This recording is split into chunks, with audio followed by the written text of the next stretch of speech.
One thing that anyone, regardless of their thoughts on GT as a whole, can agree on is that Oob was wasted. It's something I've lampshaded a few times in previous videos, but the question worth raising is, was it a complete waste of Goku's successor? And more importantly, could more have been done without detracting from the narrative we were given as a whole? In terms of him being quickly removed from the narrative of the Ultimate Dragonball's arc, this was okay. It's understandable he'd be absent after his rematch with Goku, when assuring his family is okay is definitely in character for him. And having both he and Goku in space would have caused too much overlap as far as character chemistry goes. As good as it'd be to have master and student work together, what insights we're given as to Oob's characterization are that he fights for justice, his family, and the tenets of Buddha that are covered in varying degrees by Pan, Trunks, and Goku, whose differing personalities provide far better character chemistry than trying to have Oob as a middle ground between the three. You may say that cutting Goku out of the plot with a different wish may have alleviated things, but that would end up worse with how important Goku, the Saiyans, and the true overcoming of his Ozaru instincts were to the baby arc. Speaking of which, it's with Oob's return in the baby arc that many find issue with his portrayal. Him fusing permanently with Boo is a good payoff, as well as a means of permanently changing the character, and contrasts with Piccolo and Kami's reunion, this one having a magical being lowering himself to becoming human, as he sacrifices some of his Majin abilities to assure a safer future to the next generation, and then quickly jobs to baby. This instance isn't quite as much of a letdown as it sounds, as the later reveal he was waiting for an opportunity to best attack baby internally shows Oob's greater strategic mind than Boo, combined with the kindness of both in not wanting to simply destroy Vegeta's body. Overall, his merging with Boo allows him to play an excellent support role that would have been fine if not for this being where his character in GT peaked.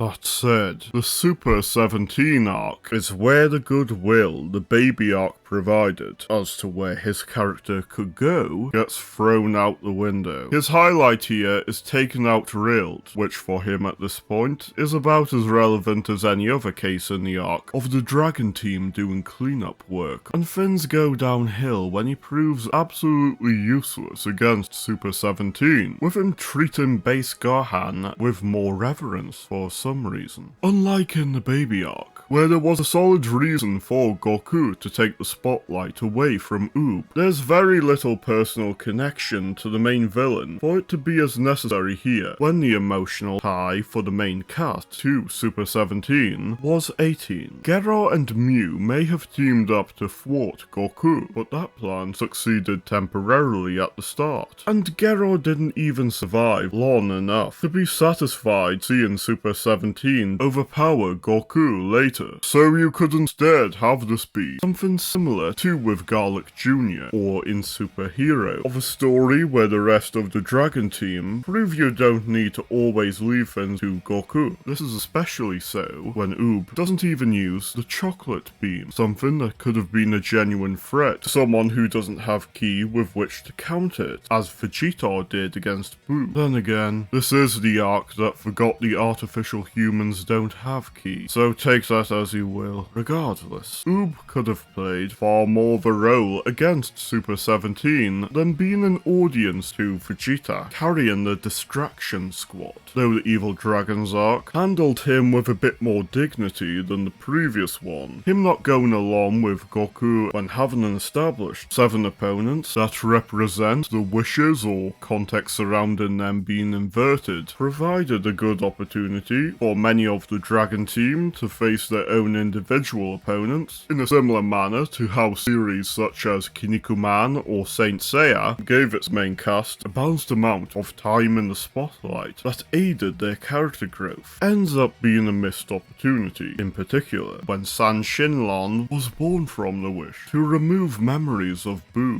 being the perfect opponent for one carrying Boo's legacy and memories within him. Despite that, Oob does get a good moment in being the one to take damage against Shinlon, while the Saiyans help Goku go beyond his limits, and even budges Shinlon slightly, but this distraction is as much as he accomplishes in the arc. That said, though his role in the first half of GT was handled better than many give credit for, Oob's role after the baby arc was heavily wasted, especially when the character set up as Goku's successor, and unlike with those such as Gohan, actually had all the traits to take Goku's place. Though it wasn't 100% terrible, and the ending we got was probably a better send-off than forcing Oob to be the hero would be. Him being pushed to the sidelines entirely, and having neither Goku's teachings nor Boo's abilities play a major role beyond one strategy, and being forced into a very passive spot, especially when he could have taken the limelight in one arc, makes Oob a major waste of a character, to the point even his brief appearance in Super arguably holds more narrative weight.